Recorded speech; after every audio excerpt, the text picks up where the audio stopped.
नमस्कार, स्वागत है आपका। अभिनंदन स्वीकार करें जितेंद्र त्रिपाठी का। दोस्तों, आज मैं एक ऐसे शख्स के बारे में बात करने जा रहा हूं जो पिछले काफ़ी दिनों से चर्चा में हैं और आज भी काफ़ी चर्चित हैं। इन्होंने अपने विचारों से समझौता न कर पाने के चक्कर में अपनी नौकरी से इस्तीफा दे दिया, अपने संस्थान को छोड़ दिया और अपना एक अलग रास्ता चुन लिया। और इस्तीफा देने के पश्चात बड़े भावपूर्ण तरीके से अपने विदाई संदेश में काफ़ी भावुक हो गए। जी हाँ, मैं बात कर रहा हूँ इनकी। ये हैं मशहूर पत्रकार रवीश कुमार। दोस्तों, आप इनसे चाहे प्यार करें या नफरत करें, लेकिन इनको इग्नोर नहीं कर सकते। You can hate him, you can love him, but you cannot ignore him. इनके संस्थान का नाम था एनडीटीवी और अडानी ग्रुप ने जब उसको एक्वायर किया या उसको जब खरीद लिया तो इनको लगा कि जिस विचारधारा की पत्रकारिता ये करते हैं वो अब नए सिस्टम में चल नहीं पाएगी, तो इन्होंने अपना अलग रास्ता चुन लिया। देखिए कि अपने विदाई संदेश में कितना भावुक होकर क्या बात कर रहे हैं। नमस्कार, मैं रवीश कुमार। आपका अंदाज़ा सही है कि क्या कहने जा रहा हूँ। आज की शाम एक ऐसी शाम है जहाँ चिड़िया को उसका घोंसला नज़र नहीं आ रहा, क्योंकि कोई और उसका घोंसला ले गया है, मगर उसके सामने थक जाने तक एक खुला आसमान ज़रूर नज़र आ रहा है। तो खैर, उसके बाद अनुवादक बना और कई पत्रकारों की रिपोर्ट का अंग्रेज़ी से हिंदी में अनुवाद करता रहा। इसके बाद मैं रिपोर्टर बन गया और फिर मेरी दैनिक रिपोर्ट की अलग यात्रा शुरू होती है। रवीश की रिपोर्ट से काफ़ी कुछ सीखने को मिला। तो इस तरह से ये एनडीटीवी में ही संभव हुआ कि एक चिट्ठी छांटने वाला इसके एक चैनल का ग्रुप एडिटर समूह संपादक बनता है और आज उसे छोड़ रहा है, इस्तीफा दे रहा है। एनडीटीवी पर प्राइम शो करने वाले रवीश को देखने वाले लाखों दर्शक थे और रवीश ने जब एनडीटीवी छोड़ दिया तो उनके जो दर्शक थे, उनके जो प्रशंसक थे, उनको लगा कि अब वो रवीश को कभी देख नहीं पाएंगे और अब रवीश का कैरियर भी शायद खात्मे की ओर है। दोस्तों, रवीश कुमार का जन्म 5 दिसंबर सन 1974 को पूर्वी चंपारण, जो कि बिहार में है, उसके एक गांव में बलीराम पांडे और यशोदा पांडे के घर में हुआ था। शुरुआती शिक्षा इन्होंने पटना के लोयोला कॉलेज में पाई थी और उसके बाद उच्च शिक्षा के लिए ये दिल्ली चले आए और वहाँ Indian institute of mass communication से इन्होंने पीजी डिप्लोमा किया और उसके बाद ये पत्रकारिता के क्षेत्र में आ गए और रवीश कुमार को काफ़ी पुरस्कार मिले। उनको मिलने वाले पुरस्कारों की सूची बहुत लंबी है।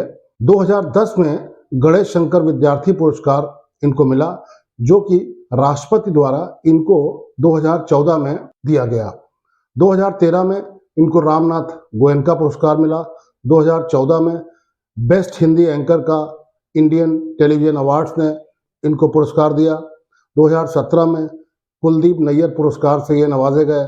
2019 में रेमन मैग्सेसे अवार्ड इनको मिला, जो कि कहा जाता है कि एशिया का नोबेल प्राइज है। और रेमन मैग्सेसे, अगर आपको याद हो, फिलीपींस के प्रेसिडेंट थे, उन्हीं के नाम पर यह अवार्ड दिया जाता है और ये बहुत बड़ा और बहुत ही प्रतिष्ठित अवार्ड है। बहरहाल, एनडीटीवी छोड़ने के बाद अपने लाखों प्रशंसकों से जुड़ने के लिए रवीश कुमार ने अपना एक यूट्यूब चैनल शुरू किया, जिसका नाम है रवीश कुमार ऑफिशियल। और देखते ही देखते उनके कुछ ही समय में 50 लाख से ज़्यादा सब्सक्राइबर्स हो गए। दोस्तों, ये बहुत बड़ी संख्या है। आज उनके सब्सक्राइबर्स की संख्या 77 लाख से भी ज़्यादा है और ये भी बहुत बड़ी संख्या है। रवीश का वीडियो आते ही कुछ ही मिनटों में लाखों व्यूज़ हो जाते हैं, जिसके लिए बाकी यूट्यूबर्स को बहुत ज़्यादा मेहनत करनी पड़ती है। तो आइए जानते हैं कि एनडीटीवी छोड़ने के बाद रवीश की आर्थिक स्थिति कैसी है और कितनी कमाई इनकी यूट्यूब से हो जाती है। एक साइट है, इसका नाम है सोशल ब्लेड।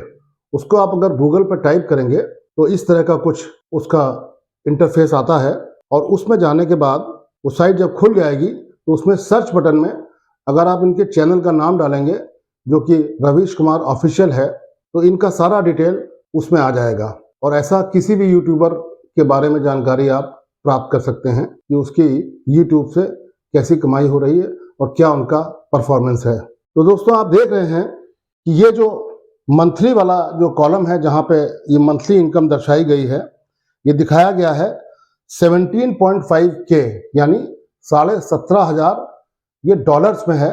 17,500 डॉलर से लेकर इनकी कमाई है 28,000 डॉलर तक पर मंथ। अगर इसको हम भारतीय रुपए में कन्वर्ट करें तो आज $1 भारतीय रुपए में करीब 82 रुपए का है।